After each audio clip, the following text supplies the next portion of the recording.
अस्सलाम वालेकुम एवरीवन, उम्मीद करती हूँ आप लोग सब ठीक ठाक हैं। आज हम टेस्ट करेंगे एक फाउंडेशन और उसका ही कंसीलर साथ में। बहुत सस्ता फाउंडेशन है, कंसीलर भी बहुत सस्ता है। मैं आपको एग्जैक्टली प्राइस नहीं बता सकती, लेकिन मैं आपको डिस्क्रिप्शन बॉक्स में लिंक डाल दूंगी ताकि आप प्राइस चेक कर सकें और जहां आप रहते हैं उस हिसाब से कन्वर्ट कर सकें। लेकिन ये वीडियो बनाने का मकसद ये है कि आपको मैं रिजल्ट दिखाऊं इस फाउंडेशन का, और क्योंकि ये एक सस्ता फाउंडेशन है, उसका कंसीलर भी सस्ता है और ये सूटेबल है ऑयली टू नॉर्मल स्किन के लिए।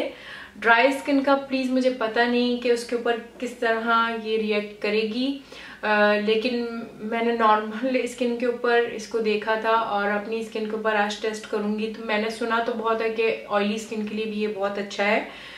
तो जो फाउंडेशन हम बात करेंगे वो है एला गर्ल का। ये जो मेरा शेड है इसमें ये है वार्म बेज और इस पे लिखा है pro coverage HD high definition long where foundation है ये। और क्या कहूँ, मीडियम टू फुल कवरेज देता है ये। Smooth long wearing flawless looking finish है। तो आज हम ये टेस्ट करेंगे और साथ में ही इसका जो कंसीलर है वो टेस्ट करेंगे। लेकिन ये जो है मैं पहले टेस्ट कर चुकी हूँ। फाउंडेशन मेरा फर्स्ट टाइम मैं आपके साथ टेस्ट कर रही हूँ, लेकिन इसका जो कंसीलर है बहुत ही अच्छा है। बहुत अच्छे से जो है ना डार्क सर्कल को कवर करता है और लाइनिंग भी नहीं आती, बहुत स्मूथ तरीके से लगता है। तो इसके साथ तो मैं बहुत 100% कन्विंस हूँ। ये मैं आपको बोलूंगी कि अगर आप ले सकते हैं, और ये बहुत सस्ता है, तकरीबन 700 या 600 या 700 रुपए में आ जाएगा। मैं अपनी प्राइस को कन्वर्ट करके बता रही हूँ, लेकिन मुझे नहीं पता एग्जैक्टली, लेकिन इतनी प्राइस में होना चाहिए इसको। तो ये बहुत अच्छा है और ये थोड़ा सा लगता है और काफी अरसे चलेगा आपका। तो ये दोनों मैं आपको आज अप्लाई करके दिखाऊंगी। तो पहले इसको हम फाउंडेशन को थोड़ा सा शेक कर लेंगे। ये लाइट वेट है और फुल कवरेज और लंबे अरसे तक चलने वाला फाउंडेशन है। मतलब कि आप लगाएंगे तो ये आपको देर तक कवरेज देगा, ये इसके प्रॉमिस है। बेस जो है वो मैंने अपनी घर की बनी हुई लगाई है। इसकी वीडियो में मैं आपको लिंक में डाल दूंगी, आप देखिएगा। वो मैं लगा चुकी हूँ। अब हम फाउंडेशन को शेक कर लिया है, इससे मैं लेके डॉट्स बना लूंगी चेहरे पे, फिर ब्रश से अप्लाई करूंगी। ये देख ले, मैंने 3-4 कतरे लिए हैं। अब ब्रश की मदद से इसको ब्लेंड कर लेंगे।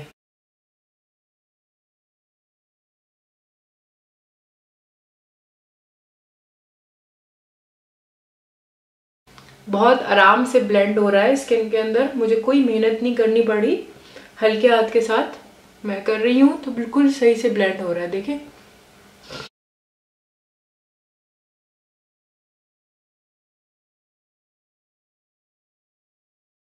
मैंने 3 से 4 ड्रॉप लिए थे, हल्के छोटे छोटे ड्रॉप्स लिए थे, और जो कवरेज मुझे मिली है वो फुल कवरेज मिली है। यही मैं चाह रही थी कवरेज। आप अगर लाइट कवरेज के साथ चाह रहे हैं तो 2 ड्रॉप्स के साथ शुरू करिएगा और छोटे छोटे छोटे डॉट लगाइएगा, क्योंकि इसने फौरन बहुत अच्छी तरीके से ब्लेंड होके ना अच्छी सी कवरेज फौरन दे दी है।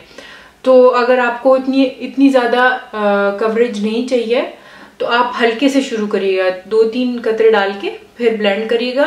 अगर नहीं सेटिस्फाइड तो फिर और डाल लीजिएगा। बहुत स्मूथली जो है ये स्किन के अंदर जो है ना ब्लेंड हो जाता है। मैं आपको करीब से दिखाती हूँ।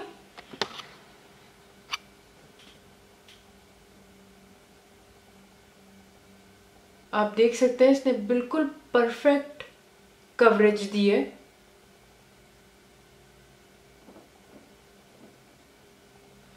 अब हम कंसीलर अप्लाई कर रहे हैं, तो मैं आपको उसका ब्रश दिखा दूं। ये ब्रश सा बना हुआ है और इससे ये होता है, आप थोड़ा सा दबाते हैं तो वो ऊपर की तरफ आ जाता है और आप बिल्कुल प्रोफेशनल तरीके से लगा सकते हैं, ना ज़्यादा ना कम।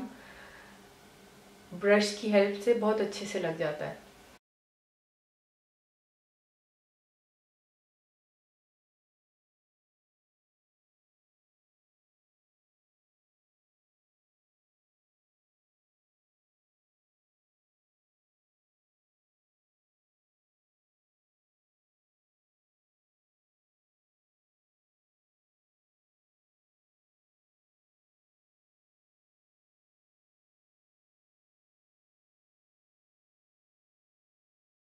आप देख रहे हैं कितनी आसानी से ब्लेंड हो रहा है स्पंज के साथ।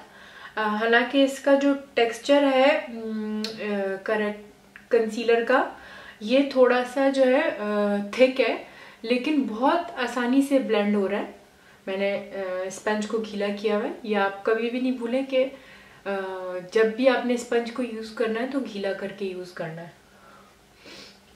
तो देखिए कितनी स्मूथली जो है वो स्किन के अंदर ब्लेंड हो रहा है और बहुत आसानी से हो रहा है। आपको कुछ मेहनत नहीं करनी पड़ रही। देखिए आप देख सकते हैं बहुत स्मूथली लगा हुआ है, कुछ लाइनें नहीं बनी और इसने ब्राइटन अप कर दिया है, इस एरिया को रोशन कर दिया एक तरह से, हल्कों को अच्छे से कवर करा हुआ है और बहुत आसानी से लग भी गया है। तो अब मैं जो हूँ अपना मेकअप फिनिश करती हूँ और आपको मेकअप के साथ रिजल्ट दिखाती हूँ कि ब्लश, आई शेड और लिपस्टिक लगने के बाद ये किस तरह का लुक देता है। तो थोड़ी देर में मिलते हैं। आप देख सकते हैं रिजल्ट मेकअप के बाद बिल्कुल वैसी ही सेम फिनिश है जैसे कि पहले थी, कुछ चेंज नहीं हुआ, कोई शाइन नहीं आई। बहुत खूबसूरत और स्मूथ फिनिश है इसकी। तो मेकअप के साथ तो और भी ज़्यादा अच्छा लग रहा है। अब देखते हैं कुछ अरसे के बाद, मतलब कुछ घंटे के बाद किस तरह का रिजल्ट आता है, अपनी जगह पे रहता है या नहीं, टी जोन ब्राइट करता है। सब चीज़ें मैं आपको फाइनल में बताऊंगी, फाइनल रिजल्ट में बताऊंगी। कुछ घंटे के बाद इसका रिजल्ट देखते हैं कि कैसा दिखता है। अभी तो फिलहाल बहुत ही अच्छा दिख रहा है और बिल्कुल भी स्किन पे महसूस नहीं हो रहा। 6 घंटे बाद, तकरीबन 6 घंटे हो गए। सुबह 10 बजे मैंने मेकअप किया था, अब 6 बज रहे हैं यहाँ पे। तो उसके बाद आप रिजल्ट देख सकते हैं, तकरीबन वैसे का वैसे ही है जैसा कि आज सुबह में था। बिल्कुल अपनी जगह पे है, मैट फिनिश दे रहा है, मुझे शाइन नहीं कर रहा मेरा टी जोन। थोड़ा सा जो है, जिस तरह से आप टेलीफोन पे बात करते हैं या कुछ, तो उस पर थोड़ा सा ये निकलता है, लेकिन इतना ज़्यादा नहीं कि वो पैचेस बना दे कि यहाँ से फाउंडेशन हट गया है या कुछ, इस तरह नहीं है। लेकिन थोड़ा बहुत जो है ये निकलता है। फाउंडेशन अपनी जगह पे बिल्कुल एक्यूरेट नहीं रहता। कुछ बहुत कम फाउंडेशन ऐसे होते हैं जो अपनी जगह पे बिल्कुल रहते हैं। काफ़ी सारे ऐसे होते हैं जो हल्के हल्के निकलते हैं, जैसे आप टेलीफोन पे बात कर रहे हैं या कहीं पे आपका सर लगा है तो उससे महसूस होता है कि फाउंडेशन थोड़ा सा लग जाता है उस जगह पे। तो वो ये बिल्कुल लाइट सा इस तरह करता है, बाकी बिल्कुल अपनी जगह पे है, शाइन नहीं कर रहा, बहुत कंफर्टेबल है चेहरे पे। बिल्कुल महसूस नहीं हो रहा कि मैंने फाउंडेशन लगाया है, चेहरे पे लगा हुआ भी नहीं लग रहा कि मैंने थोप के लगाया है। तो काफ़ी सेटिस्फाइजिंग रिजल्ट दिया है इसने। मुझे बहुत खुशी है कि सस्ता और अच्छा फाउंडेशन जो है उसका रिजल्ट मिला है। और कंसीलर भी आप देख लें अपनी जगह पे ही है, बिल्कुल उसने कोई निशान नहीं छोड़े या हटा नहीं अपनी जगह से, बिल्कुल स्मूथली लगा हुआ है। मैं थोड़ी सी थकी हुई हूँ, इस वजह से जो है नज़ला सा है, तो इस वजह से थोड़ी यहाँ थकावट लग रही है। लेकिन आप इस एरिया में बिल्कुल देख सकते हैं कि वो अपनी जगह पे है, बिल्कुल अपनी जगह से नीला ना चुन्नटें पड़ी हैं। तो दोनों चीज़ें 100% बेहतरीन है और सस्ती हैं। तो उम्मीद करती हूँ आपको मेरा ये रिव्यू पसंद आया होगा और अगली वीडियो तक के लिए बाय।